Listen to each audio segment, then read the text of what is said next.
Hola, mi nombre es Javier Noel, soy doctor en Ciencia de la Educación y naturópata y hoy quiero hablarte sobre vegetariano, keto o paleo. ¿Cuál es el mejor sistema terapéutico? Eso lo traemos ya que por ahí, gracias a las redes sociales, que son una maravilla, toda la tecnología que tenemos de información y comunicación, nos llega mucha información y vemos que se están peleando. Que si es mejor ser vegetariano, que si es mejor que ser paleo, que es mejor que ser keto, que todo eso, la dieta perfecta, el mejor sistema, que si nosotros estamos diseñados para ser vegetarianos, para comer grasa, para comer como en la era paleo, es demasiada información y el problema es que la mayoría de los especialistas o médicos alternativos o coach, etcétera, se casan con un solo sistema. ¿Qué decimos nosotros? Todos los sistemas son buenos, pero no son buenos para todo el mundo todo el tiempo. Es importantísimo saber por qué funcionan, como ya lo explicamos en el anterior video que te invito a que lo veas. Pero aparte de eso, pues también tenemos que saber de qué trata cada caso y evitar los errores comunes en cada uno de los casos. Te cuento que yo he trabajado con los distintos sistemas. Primero, por muchos años fui vegetariano y realmente tuve beneficios. Bajé más de 30 kilos, eliminé la rinitis y la sinusitis, mejoró mi capacidad física, mi capacidad cognitiva. Realmente fue una mejoría. Pero esa mejoría estuvo sobre todo sustentado porque era naturista. ¿Qué significa esto? Que eran puros alimentos poco procesados o no procesados, eran alimentos naturales. Sin embargo, persistía algo de sobrepeso y algo de inflamación intestinal, muchos gases. Bien, así que luego, por varios motivos que explicaré en otros videos, pasé a probar con el paleo. Además que yo soy naturópata y desde la naturopatía usualmente se trabaja con el vegetarianismo. Pero hubo muchos factores que me impulsaron a probar con otro sistema. Y fui probando con el paleo. Me fue extraordinariamente bien. Bajé más de peso, mejoró aún más mi capacidad física, mejoró aún más mi salud intestinal y eliminé absolutamente esos gases tan molestos. Y me di cuenta que por muchos años siendo vegetariano había naturalizado tener gases. Y no es sano tener gases intestinales, no deberían haber muchos gases, muy pocos. Si hay muchos gases te indican que hay problemas inflamatorios. Pero luego, ya que me di cuenta que con el paleo me había ido tan bien y con el vegetarianismo también, empecé a investigar sobre el keto y probé también el keto y ¡buah! Otro nivel. Más energía, más pérdida de peso, mayor rendimiento, mejor masa muscular, entre muchos otros factores. Ahora, ¿cuál es el mejor sistema? Y nosotros evaluamos siempre aspectos físicos, mentales, emocionales, culturales, ambientales, incluso económicos. No todo el mundo puede acceder a un buen sistema. Ahora, la clave es que ese sistema sea adecuado para tu cuerpo físico, pero también sea adecuado para tu bolsillo, es decir, que accedas a los alimentos y a los recursos que se te recomiendan y hacerlo bien, porque muchas veces se cometen importantes errores. Lo primero es que todos esos sistemas tienen que ser basados en alimentos no procesados y ultraprocesados. Errores comunes. En el veganismo comen muchos alimentos muy procesados, harinas, demasiados carbohidratos, podría pasar. Tú puedes hacer un buen sistema si no abusas de estos alimentos o evitas, mejor dicho, alimentos procesados y ultraprocesados. En muchos países consigues muchos alimentos vegan friendly y resulta que son alimentos ultraprocesados. Tienes que aprender a clasificarlo. Lo propio ocurre con el keto. Mucha gente hace keto, no come nada de carbohidratos, come muchas grasas, pero no clasifica los alimentos por procesamiento y come muchas grasas poliinsaturadas y alimentos procesados y ultraprocesados repletos de aditivos. Pues tampoco estás haciendo un buen sistema, vas a estar muy inflamado probablemente y no vas a obtener los resultados de decir, eso no sirve, eso es puro cuento en internet. Ahora vamos a escribir de qué trata cada sistema.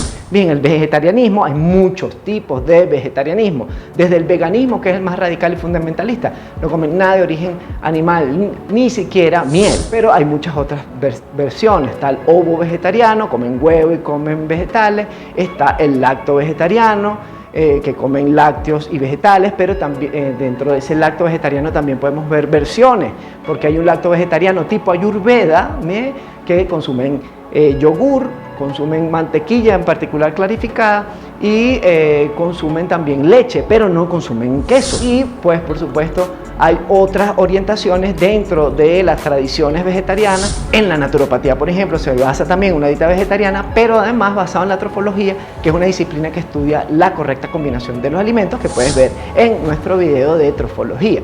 Bien, así que ahí tienes varias versiones. Dentro de esas versiones, lo más importante, como les decía, es no consumir alimentos procesados y ultraprocesados. Ahora, otro error común dentro del vegetarianismo es creer que las carnes son malas porque sí.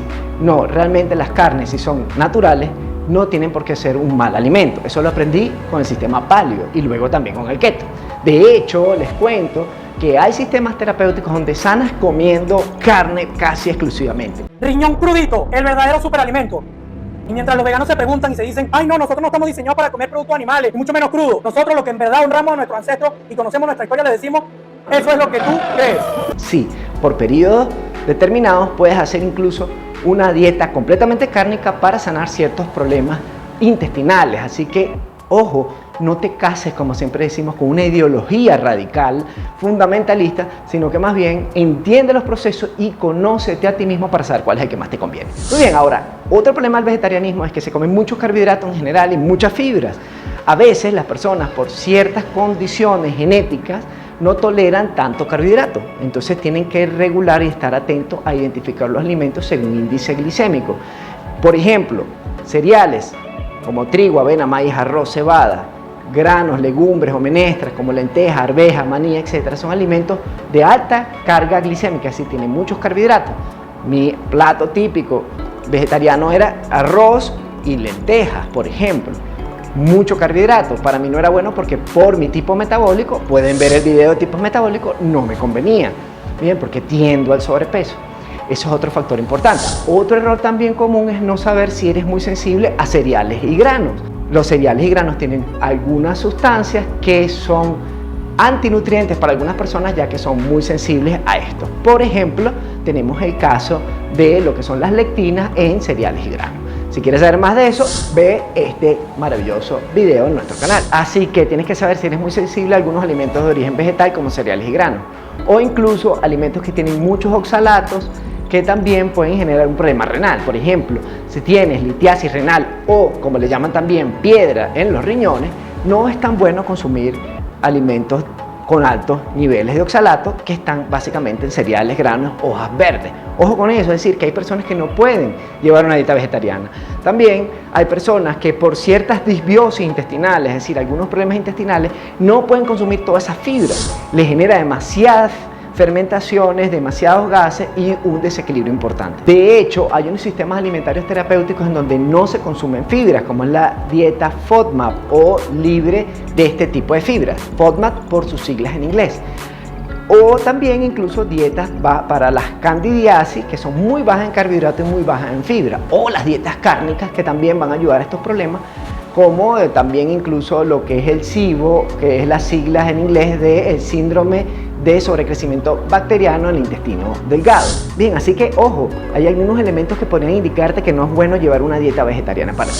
Muy bien, otro error común dentro del vegetarianismo es que comen demasiadas grasas poliinsaturadas, maíz, soya, girasol, canola, palma, margarina, porque creen que como son de origen vegetal no hay problema, y resulta que esos son alimentos ultraprocesados, inflamatorios, que además hay una gran cantidad de problemas. Si quieres saber sobre el tema de la grasa, ve este video. Ahora tenemos también el sistema paleo. Gracias al paleo entendí que habían alimentos de origen vegetal, incluso naturales, que son muy inflamatorios, cereales, granos y otros alimentos como los lácteos, que puede compartir bastante esto con algunas tendencias al vegetarianismo en donde no se consumen lácteos, básicamente por la lactosa y la caseína, que pueden generar inflamación, alergias, entre estos problemas, como rinitis y sinusitis. Ahora entonces, en el paleo, que se trata es de imitar la alimentación de la era paleo, se reduce la cantidad de carbohidratos que se consumen, pero sobre todo no se consumen cereales, trigo, avena, maíz, arroz, cebada, entre otros. No se consumen granos, bien, lentejas, arveja, maní, entre otros, y lácteos, leche, queso, entre otros. Ahora, lo bueno del paleo además, que es antiinflamatorio, es excelente para personas que tienen problemas intestinales, por ejemplo, problemas inflamatorios de distintos tipos. Es un sistema un poco más fácil de llevar para muchas de las personas que están en nuestras culturas, y también hay variantes, unas con más o menos carbohidratos dependiendo del tipo metabólico de cada persona. Lo bueno además también del paleo es que todo es natural, es decir, siempre en el sistema paleo te dicen tienes que consumir todos los alimentos completamente naturales. En el paleo también se suelen restringir bastante las frutas, sobre todo las frutas muy dulces, y se prefieren consumir bayas como son mora, frambuesa, arándanos, entre otros. Es decir, se privilegian frutas de bajo índice o baja carga glicémica, ¿bien? Es decir, que tienen menos fructosa, ya que en teoría en la era paleo no existían estas frutas tan grandes, porque todo eso se ha modificado desde hace 10.000 años para acá, recordando que el ser humano tiene unos 300.000 años, desde la era de la agricultura, que se hacen esas modificaciones y se ha hecho que esos alimentos sean de mayor tamaño. Ahora, no necesariamente si vas a llevar un sistema paleo tienes que ser tan restrictivo. Yo lo que les recomiendo a las personas es que identifiquen realmente dentro de cada grupo de alimentos cuáles son los que realmente son sensibles. Por ejemplo, en mi caso, yo soy mucho más sensible a la avena y al trigo, pero tolero bastante bien el maíz. La avena y el trigo me generan muchos gases intestinales, el maíz no. Pero el arroz, la avena y el trigo me disparan el azúcar en sangre y eso lo sé porque me da mucha hambre, como demasiado, me da mucha sed, fluctúan mis niveles de energía, entre otros factores. Bien, por último quiero hablarles del keto. Ese fue el más difícil de todos porque era comer grasas. Y yo decía, Dios mío, pero si la grasa es tan mala. Pues aprendí del keto cosas maravillosas.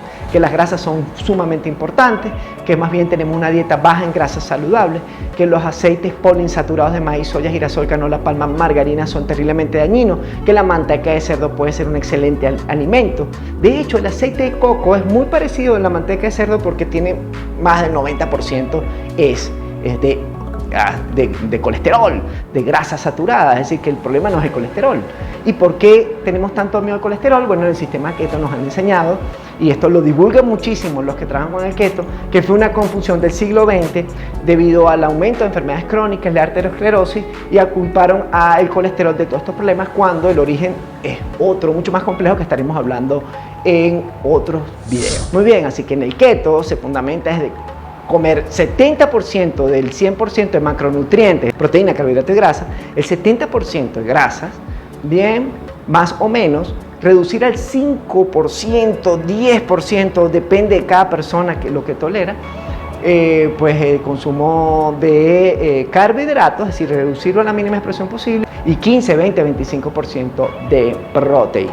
Bien, como decíamos anteriormente, uno de los errores comunes del sistema keto es consumir alimentos procesados y ultraprocesados, por lo tanto ahí no estás haciendo un buen sistema, poder estar generando un proceso inflamatorio entre otros elementos, y muchas veces no puede que por tu tipo metabólico, por algún problema particular o por un tema congénito, etcétera, no toleras tanta grasa, es decir, no todo el mundo le conviene o puede adaptarse a un sistema keto.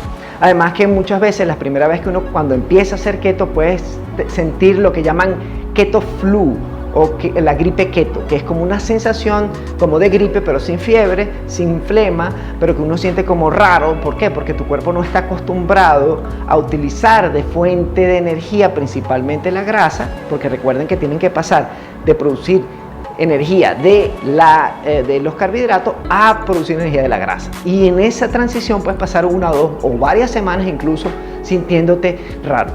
Hay personas que incluso nunca se adaptan. Otro error común, clásico del keto, es querer combinar distintos tipos de sistemas sin una coherencia. Bien, porque se puede hacer una combinación, una adaptación, pero hay personas que dicen, bueno, desayuno keto, huevo, queso, tocineta, bien, aceite, y además le metí una arepa de yuca.